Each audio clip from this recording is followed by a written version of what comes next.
Good morning students. Today we will talk about the deduce Newton first law with the help of the Newton second law. हम कैसे deduce करेंगे, कई बार derivation आ जाती है, very very important है।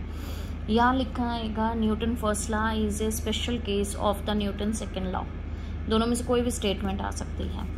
Answer है we know in second law of the force is F is directly proportional to the change of momentum divided by change of time. तो F is equal to mv initial velocity minus final velocity minus initial velocity divided by t time. तो ft cross multiplication हुआ mv minus mu। अगर f 0 है तो 0 multiply by t, तो mv minus mu, तो 0 multiply करेंगे तो 0 0 ही आ जाएगा। तो mv माइनस mu अगर क्रॉस मल्टीप्लाई किया तो mv is equal to mu, तो u is equal to v। तो when there is no force object remain same.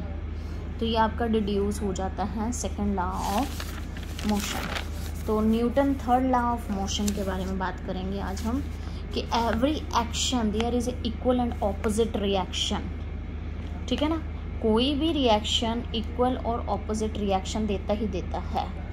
50 kg है तो यहाँ भी 50 kg है, दोनों बराबर होंगी। एप्लीकेशंस क्या हैं, जैसे हम स्विम करते हैं, इसकी जो एप्लीकेशंस आती हैं, तो हम हाथों से पानी को पीछे की तरफ धकेलते हैं तो हमारी बॉडी आगे की तरफ धकेलती है। तो एक्शन हमारा हुआ पीछे की तरफ पानी को धकेलना और बॉडी आगे की तरफ धकेली गई।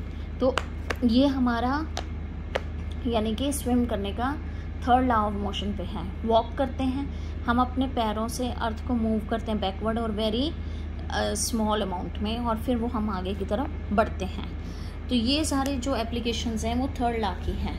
Y fireman feel difficulty to held hose pipe, what will happen when someone fire a gun. ये सारे एप्लीकेशंस आप खुद करेंगे। आज मैंने काफ़ी सारी आपको लिख के भी भेजी हैं, काफ़ी सारी आप खुद भी करेंगे। वाई वाले क्वेश्चंस कोई भी आ जाता है 2 मार्क्स में 3 मार्क्स में, तो ये आपको करना ही पड़ेगा। ठीक है। What will happen when sailor jump from the boat? क्या होता है, एक सेलर जंप किया एक बोट से नीचे की तरफ, तो क्या होगा, बोट पीछे की तरफ धकेलेगी और ऑपोजिट रिएक्शन आगे की तरफ एक्ट करेगा। फॉरवर्ड डायरेक्शन में जाएगा ना, तो सर्टन मास मोमेंटम रिक्वायर होगा, मास एंड वेलोसिटी का। And to gain the required momentum the person applies force in the forward direction and the reaction acts on the boat and in the opposite direction. मैंने भी यही बताया आपको। तो ये आपका थर्ड लॉ ऑफ मोशन है। ठीक है। नेक्स्ट आपका वेरी वेरी इंपॉर्टेंट जो डेरिवेशन है, the law of conservation of linear momentum. क्या होता है linear momentum? The total momentum of 2 or more particles is always remain constant before and after the collision.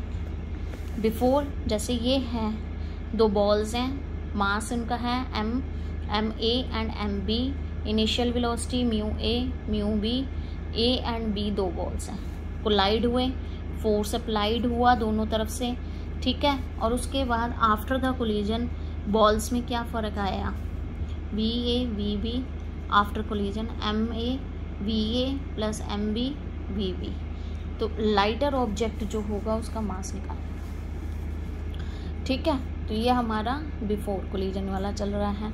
Initial velocity ua, final velocity va, initial velocity ma ua, final velocity ma va, change in momentum ma va minus ma ua। तो rate of change of momentum divided by t, fab ma va minus ma ua divided by t। ऐसे ही after the collision में हम निकाल लेंगे initial velocity μv, final velocity vb, initial momentum mb vb ub, final velocity mb vb, change in momentum mv vb minus mb ub, और rate of change of divided by t। तो fba is equal to divided by t। तो according to Newton third law क्या करेंगे, fab is equal to minus fba। तो आगे क्या होगा इसका, ma va minus ma ua divided by t is equal to minus mb vb minus mb uv divided by t। t से t cut जाएगा तो ma va ma ua minus mb vb minus mb ub। तो MA/VA MB/VB दोनों final momentum ये आ जाएगा हमारा, और initial momentum ये आ जाएगा। तो दोनों में law of conservation of linear momentum drive हो जाएगा। वेरी वेरी इंपॉर्टेंट है, बहुत अच्छे से करना बेटा इसको डेरिवेशन का। Thank you and have nice.